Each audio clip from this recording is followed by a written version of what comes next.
چند چیزیں، چاہے آپ اس کو الوداعی خطاب سمجھیے یا الوداعی نصیحت سمجھیے، یہ ہمارے لیے بھی اور آپ کے لیے بھی آگے کی زندگی کے لیے سرمایہ ہے، اور آگے کی زندگی ہمیں کیسے گزارنی چاہیے۔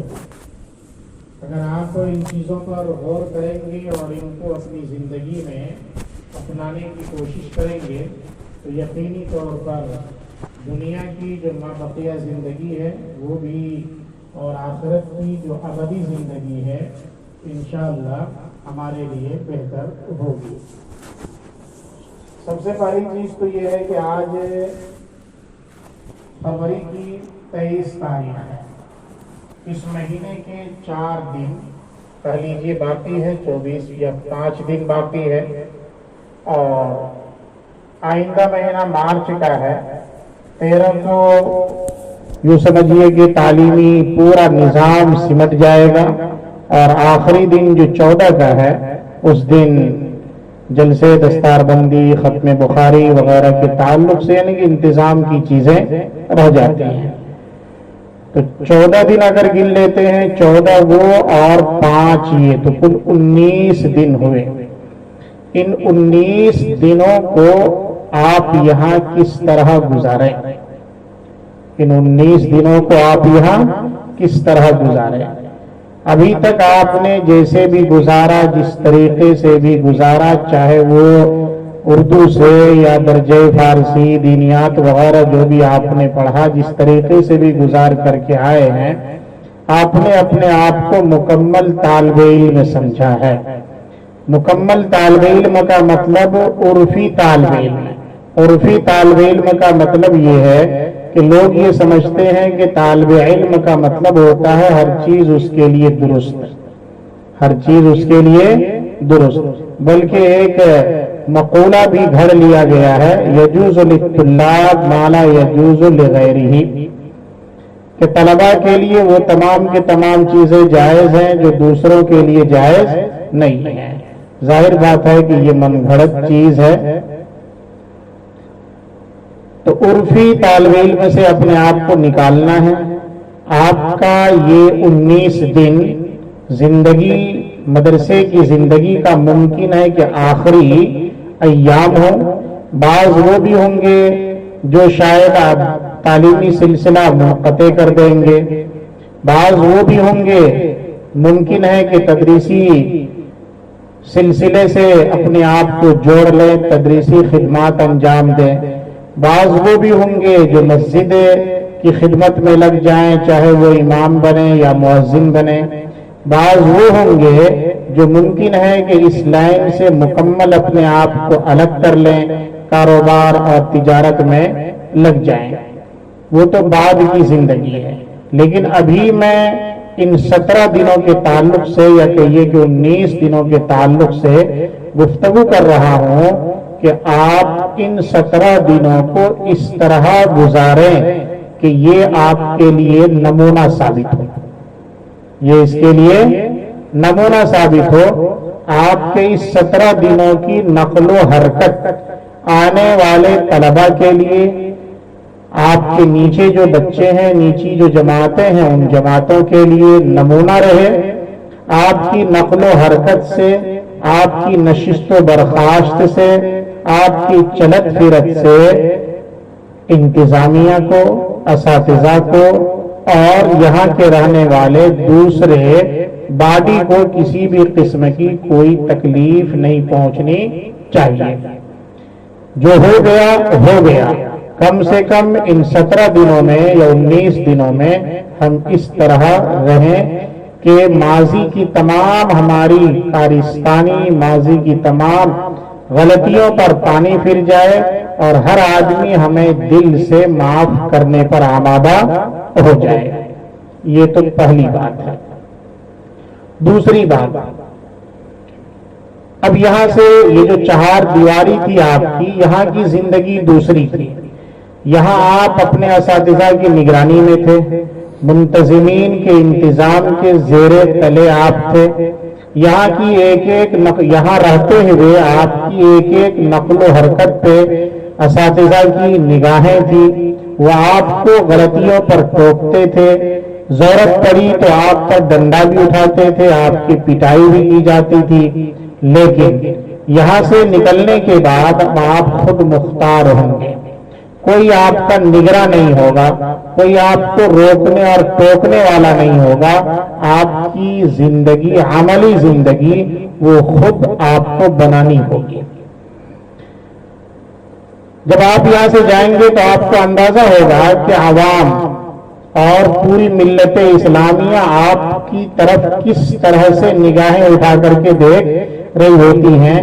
انہیں انتظار رہتا ہے کہ کوئی بھی مدرسے سے فارغ ہو کر کے آئے اور ہمیں جو چیز نہیں آ رہی ہے وہ ہمیں بتلائے، جو چیز ہمارے لیے مستقبل کا سامان ہو سکے، زندگی، آخری زندگی یعنی کہ آخرت کی زندگی کے لیے ذخیرہ ہو سکے، اس قسم کے سامان فراہم کرنے والا ہمارے پاس کوئی آئے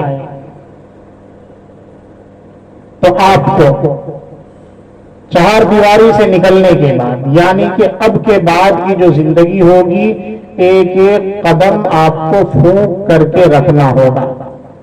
آپ ان کے لیے حلال و حرام کے سلسلے میں بھی نمونہ ہوں گے۔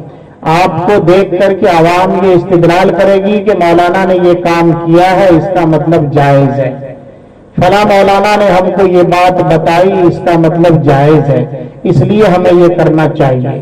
عوام کو یہ نہیں معلوم کہ آپ کی 8 سالہ 9 سالہ زندگی کس طرح گزری ہے، آپ نے کیا حاصل کیا ہے، نہیں کیا ہے، وہ یہ جانتے ہیں کہ انہوں نے مولانا کی سند حاصل کر لی ہے۔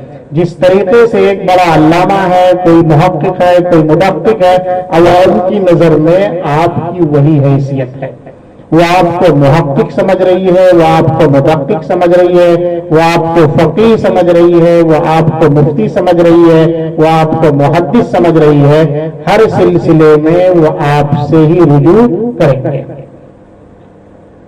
تو جب آپ سے تمام ہی چیزوں میں رجوع کریں گے تو آپ کی نقل و حرکت پر بھی نگاہ ہوگی، اس لیے آپ کی نقل و حرکت صحیح ہونی چاہیے۔ ایسا نہ ہو کہ آپ کی نقل و حرکت سے عوام غلط استدلال کرے کہ مولانا یہ کام کر رہے ہیں تو جائز یقیناً ہوگا، لہذا ہمیں بھی اس کام کو انجام دینا چاہیے۔ یا باہر کی زندگی میں نکلنے کے بعد بہت سے لوگ جو کاروباری لائن میں لگ جاتے ہیں، یا پیسے کی ہوس اور پیسے کی ہرس جب آ جاتی ہے تو پھر ایسے موقع پر بھی حلال اور حرام کی تمیز آدمی نہیں کرتا۔ روایت آپ نے پڑھ لی ہے کہ قیامت جب قریب آئے گا اور قریب آ چکا ہے تو لوگ حلال اور حرام کی تمیز کو کھو دیں گے، وہ نہیں دیکھے گا امن الحلال ام من الحرام کہ وہ حلال میں سے ہے یا حرام میں سے ہے، بس پیسے آنا چاہیے، مال آنا چاہیے، اس کی فکر میں لگے گا۔ کاروبار کے عجیب عجیب طریقے اس زمانے میں آئے ہیں جن کی تہ تک پہنچنا ہر کس و ناقص کا کام نہیں ہے۔ پہلے اس کے تعلق سے مکمل تحقیق کر لیں، اپنے اساتذہ سے رابطہ کر لیں کہ آیا یہ کام صحیح ہے یا صحیح نہیں ہے، میں اس بزنس میں لگنا چاہتا ہوں، میں اس دھندے اور کاروبار میں لگنا چاہتا ہوں، یہ کاروبار ہمارے لیے مفید رہے گا، یہ کاروبار ہمارے لیے شرعاً جائز ہے یا نہیں ہے، اس کے بعد اس میں پڑھنے کی کوشش کرنی چاہیے۔ ورنہ پیسے کما لینا یہ کوئی بڑی چیز نہیں ہے۔ پیسہ دیکھیے قارون کے پاس جتنا تھا آج تک کسی کے پاس نہ ہوا ہے نہ ہوگا، لیکن حشر کیا ہوا پوری دنیا جانتی ہے۔ اس لیے پیسے اصل چیز نہیں ہے، اصل چیز شریعت ہے۔ شریعت کے دائرے میں رہ کر کے پیسے حاصل کیجئے، پیسے کمائیے، کوئی رکاوٹ نہیں ہے۔ آپ نے روایتیں پڑھی، حضرت عثمان غنی رضی اللہ تعالیٰ عنہ کے پاس کتنا پیسہ تھا۔ حضرت عبد الرحمن بن عوف رضی اللہ تعالیٰ عنہ عشرہ مبشرہ میں سے ہیں۔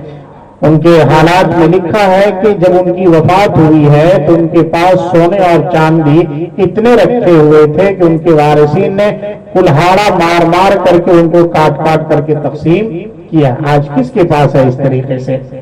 لیکن شریعت کے دائرے میں رہ کر کے انہوں نے کیا ہے، اور شریعت نے ترغیب دی ہے کہ کہ سب سے بہتر چیز، سب سے بہتر کمائی حلال کمائی ہے اللہ کے فرائض کی ادائیگی کے بعد. تو فرض ادا کیجیے، یعنی کہ شریعت کے دائرے میں رہ کر کے پھر حلال طریقے سے کمائیے، کوئی حرج کی بات نہیں ہے، اس میں یقیناً برکت ہوگی.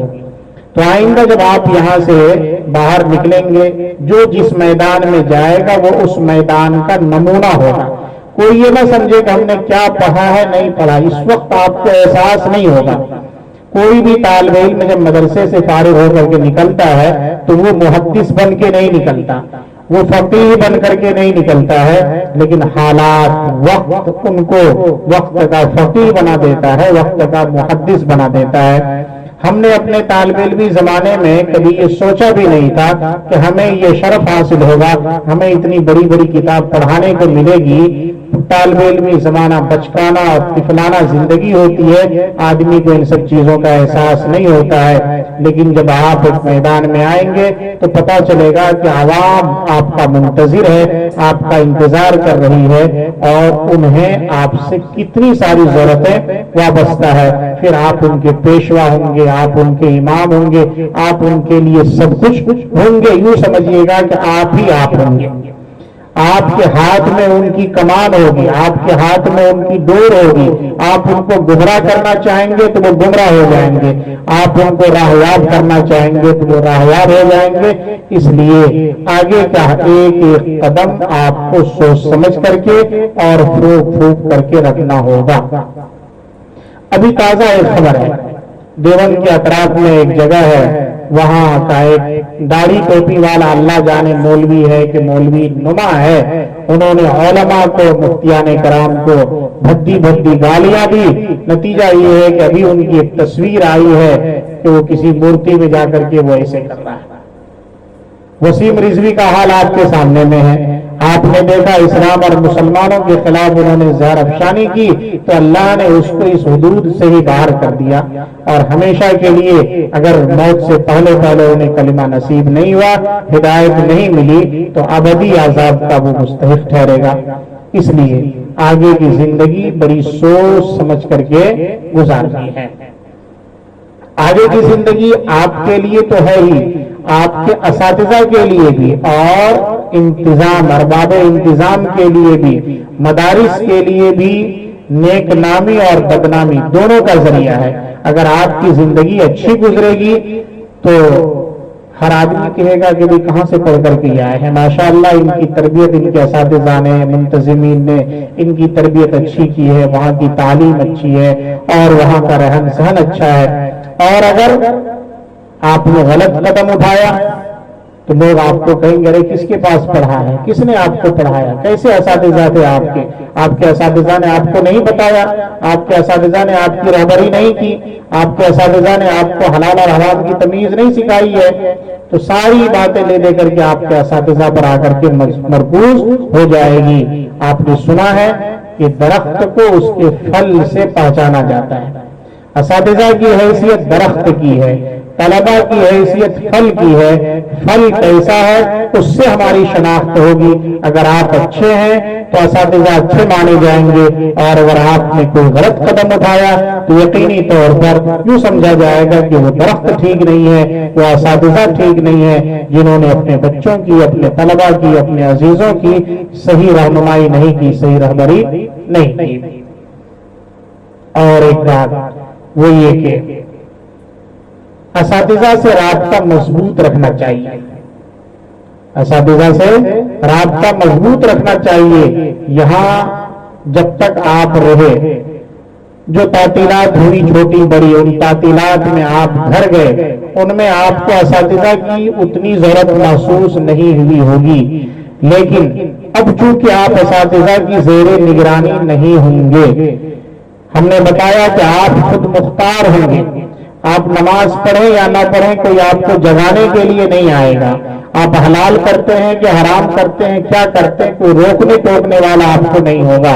ایسے موقع پر اساتذہ سے اگر آپ کا رشتہ مضبوط ہوگا، اساتذہ سے اگر آپ کا تعلق مضبوط ہوگا، تو یقینی طور پر آپ راہ راست پر قائم رہیں گے اور آگے کی ترقی کے زینے کو آپ طے کرتے جائیں گے، ترقی کی سیڑھی پر آپ چڑھتے چلے جائیں گے، ورنہ کہیں بھی جا کر کے آپ اونگھے منہ گر سکتے ہیں۔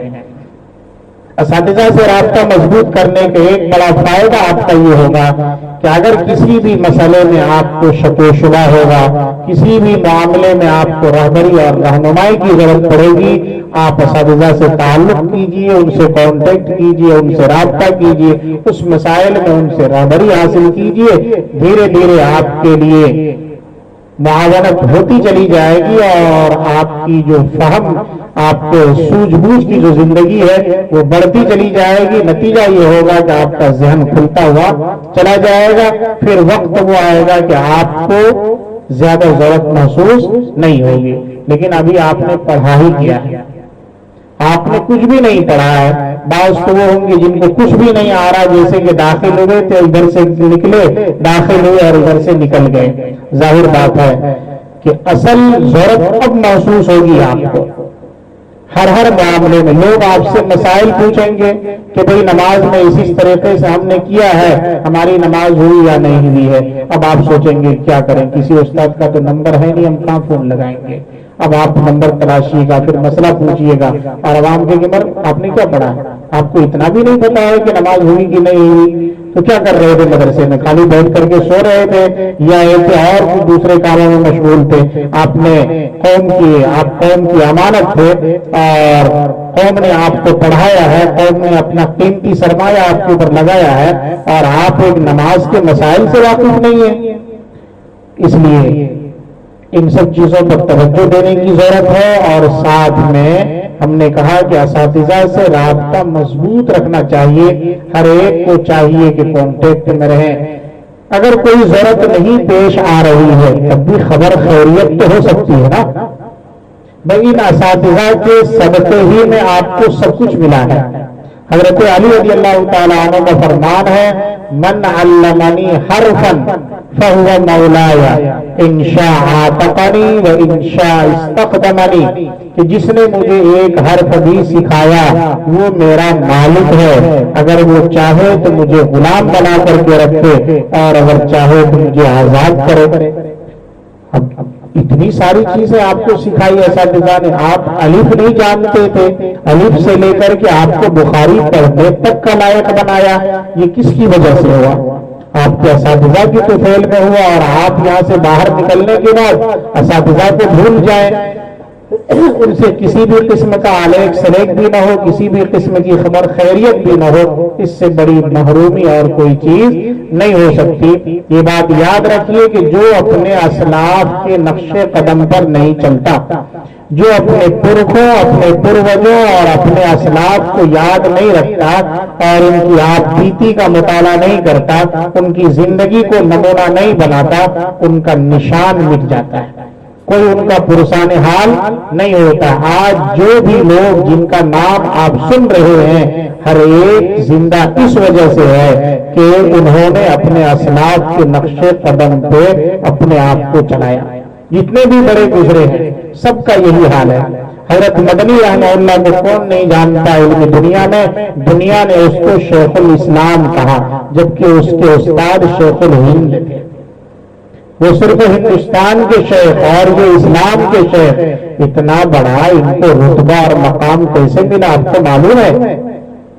حضرت مدنی رحمۃ اللہ علیہ اپنے استاد شیخ الہند کی خدمت کرتے تھے پڑھانے کے زمانے میں۔ کب؟ پڑھانے کے زمانے میں، دارالعلوم میں پڑھا رہے ہیں، اس زمانے میں جا کر کے خدمت کرتے تھے۔ ایک دفعہ ان کے والد حضرت شیخ الہند رحمہ اللہ کے والد مولانا ذوالفقار علی صاحب کو دست آ گیا، جس کی وجہ سے کپڑے خراب ہو گئے، بستر خراب ہو گیا، فرش خراب ہو گیا۔ تو حضرت شیخ الہند رحمہ اللہ نے فرمایا کہ حسین جاؤ بھنگی کو لے کر کے آؤ، سمجھے؟ انہوں نے کہا کہ حضرت ہمارے رہتے ہوئے بھنگی کی کیا ضرورت ہے؟ بنفس نفیس حضرت نے سارا کچھ صاف کیا، استاد نہیں، استاد کے باپ کا سارا کچھ صاف کیا، اور دنیا نے جو مقام دیا ہے وہ مقام آپ دیکھ رہے ہیں کہ استاد شیخ الہند تو شاگرد شیخ الاسلام بنا۔ حضرت شیخ الاسلام رحمہ اللہ سفر کر رہے تھے، انگریزوں کی حکومت تھی، اس زمانے کی بات ہے، ٹرین میں سامنے کی سیٹ پر ایک انگریز بیٹھا ہوا تھا، انہوں نے ان کو استنجا کا تقاضا تھا، وہ گیا تو دیکھا کہ بھرا پڑا ہے، لوگ احتیاط نہیں کرتے ہیں، بھر دیتے ہیں، واپس آ کر کے اپنی سیٹ پہ بیٹھ گیا، لیکن تقاضا شدید تھا، تو جب تقاضا شدید ہوتا ہے تو آدمی بے چین رہتا ہے۔ حضرت سمجھ گئے، حضرت اپنی جگہ پر سے اٹھے گئے اور بہتر طریقے پر اس کو صاف کیا اور پھر آ کر کے اپنی جگہ بیٹھے، اپنی جگہ بیٹھ گئے، پھر اس کی بے چینی دیکھا تو پوچھا کیا بات ہے، کیوں بے چین ہو رہے؟ کہا کہ تقاضا استنجا کا، لیکن بیت الخلا بہت گندا۔ کہا کچھ بھی نہیں، میں تو ابھی جا کر کے بالکل صاف ستھرا۔ اب وہ انگریز گیا اور جا کر کے دیکھا تو شرم سے پانی پانی ہو گیا، فارغ ہو کر کے آ کر کے قدموں میں گر گیا۔ تو یہ اخلاق ہے۔ جب آپ سفر کریں گے، یہاں سے دنیا میں آپ گھومیں گے جائیں گے، تو آج کی جو حالت ہے اصل کے اعتبار سے اسلام کو بدنام ہم نے کر رکھا ہے، مسلمانوں نے بدنام کیا ہے، ورنہ اسلام سلمن سے بنا ہے، اس کے معنی ہیں امن اور شانتی کے، یہ پوری دنیا جانتی ہے، لیکن آج اسلام کے ماننے والوں کو دہشت گرد کیوں کہا جا رہا ہے؟ اس کی وجہ یہی ہے کہ ہمارے اخلاق صحیح نہیں ہے، ہمارے کیریکٹر صحیح نہیں ہے، ہمارا طور و طریق صحیح نہیں ہے۔ ہم گاڑی میں سفر کرتے اتنا دم مچاتے ہیں کہ سامنے والا آدمی سمجھتا ہے کہ لگتا ہے ان کی ایسی تربیت ہوئی، ان کا مذہب ان کو یہی سکھاتا ہے۔ جھوٹ بولنا، لڑائی کرنا، جھگڑے کرنا، یعنی کہ ہر وہ برائی جو سماج میں ہو سکتی ہے دیکھنی ہو تو مسلمانوں میں جا کر کے دیکھ لو۔ نتیجہ یہ ہے کہ آج جتنے بھی لوگ اسلام قبول کر رہے ہیں وہ مسلمانوں کی وجہ سے نہیں کر رہے، وہ قرآن پڑھ کر کے، حدیث پڑھ کر کے، سیرت پڑھ کر کے، یعنی کہ اسلام پڑھ کر کے اسلام میں آ رہے ہیں، مسلمانوں کو پڑھ کر کے نہیں آ رہے ہیں۔ جبکہ حالت یہ تھی، پہلے تو کوئی کتاب نہیں تھی، پہلے تو حدیثیں لکھی بھی نہیں تھی، صحابہ کے زمانے میں تو کچھ بھی نہیں تھا، قرآن اس طریقے سے پھیلا بھی نہیں تھا، تو آخر لوگ کیسے اسلام قبول کرتے تھے؟ چلتا پھرتا اسلام پایا جاتا تھا ان کی زندگی میں، ان کی زندگی کو پڑھ لیتے تھے، سمجھ لیتے تھے کہ اگر اسلام یہی ہے تو اس سے بڑا اور کوئی مذہب نہیں ہو سکتا ہے۔ تو اس لیے باہر کی زندگی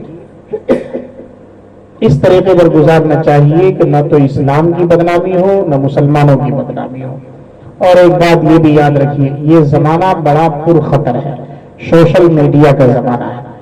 اب دنیا نہیں رہ گئی، ایک کنبہ، ایک قبیلہ، بلکہ ایک گھر کی حیثیت بن گئی ہے۔ جس طریقے سے میری آواز یہاں پہنچانے کے لیے کسی اور چیز کی ضرورت ہے، میں بولوں ہر فرد تک آواز پہنچ جاتی ہے، ایسے ہی دنیا میں ایک لفظ آدمی بولتا ہے، پوری دنیا میں آنن فانن وہ بات پھیل جاتی ہے۔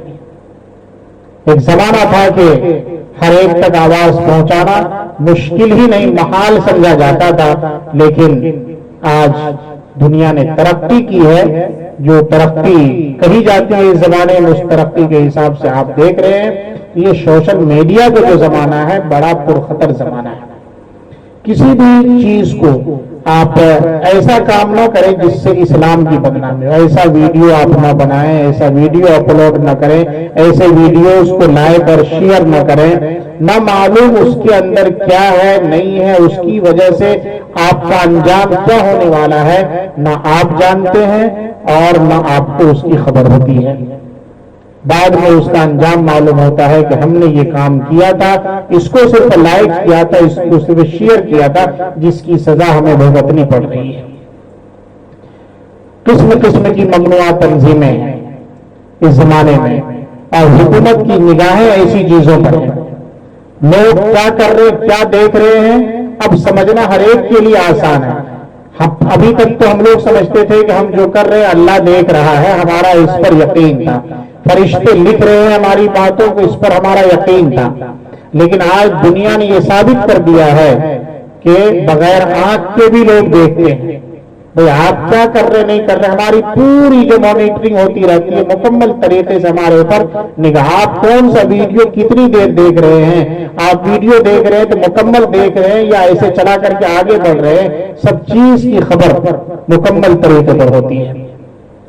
آپ کہیں گے ہم نے دیکھا، ان کو کیا پتا چلے گا؟ نہیں، آپ کے پل پل کی خبر محفوظ ہو رہی ہے اور اس پر مکمل نگرانی دنیا میں لوگ رکھ رہے ہیں۔ اس چیز کو مانیے اور اس چیز کی وجہ سے حالات لوگوں پر آئے ہیں، اس کو سمجھیے۔ اس لیے سوشل میڈیا کا صحیح استعمال کیجیے، غلط استعمال نہ کیجیے۔ کوئی ایسی چیز جو آپ سے ہو نہیں سکا، آپ دیکھتے ہوں گے لوگ عجیب عجیب ویڈیو ڈالتے ہیں اور پھر حالات بگڑتے ہیں، کبھی ان کو گرفتار کیا جاتا ہے، کبھی کچھ ہوتا ہے۔ آپ کے اس ڈالنے سے کچھ نہیں ہونے والا ہے۔ کچھ لکھنے سے پہلے، کچھ بولنے سے پہلے کچھ اپلوڈ کرنے سے پہلے 10 مرتبہ سوچئے، نہیں سمجھ میں آتا ہے مشورہ کیجئے، پھر اس کے بعد اس کام کو کیجئے۔ فی نفسی یہ چیز بڑی اچھی بھی ہے۔ اچھی اس معنی کر کے ہے کہ آپ اسلام کی ترویج و اشاعت، بلکہ یوں کہیے دشمنان اسلام کا منہ توڑ جواب آپ اس کے ذریعے سے اس زمانے میں جتنا بہتر طریقے پر دے سکتے ہیں، پہلے نہیں دے سکتے تھے۔ پہلے کیا تھا بھئی، آپ کوئی بیان دیتے، تقریر کرتے، کب پہنچتی بات نہیں پہنچتی اللہ جانے، کوئی لیٹر لکھتے، کوئی کتاب لکھتے، کب پہنچے گی، کہاں تک پہنچے گی نہیں معلوم، لیکن یہ آپ نے ایک بات کہی، اس کو اپلوڈ کیا اور فوراً وہ چیز پوری دنیا میں پھیل جاتی ہے۔ تو اسلام کا دفاع اس کے ذریعے سے ہو سکتا ہے، لیکن ہمیشہ صحیح بات کہنی چاہیے، انداز اور لب و لہجہ اچھا ہونا چاہیے۔ ان سب چیزوں کو ملحوظ رکھ کر کے اپنی بات کہنی چاہیے، تو جا کر کے بہتر ہوگا۔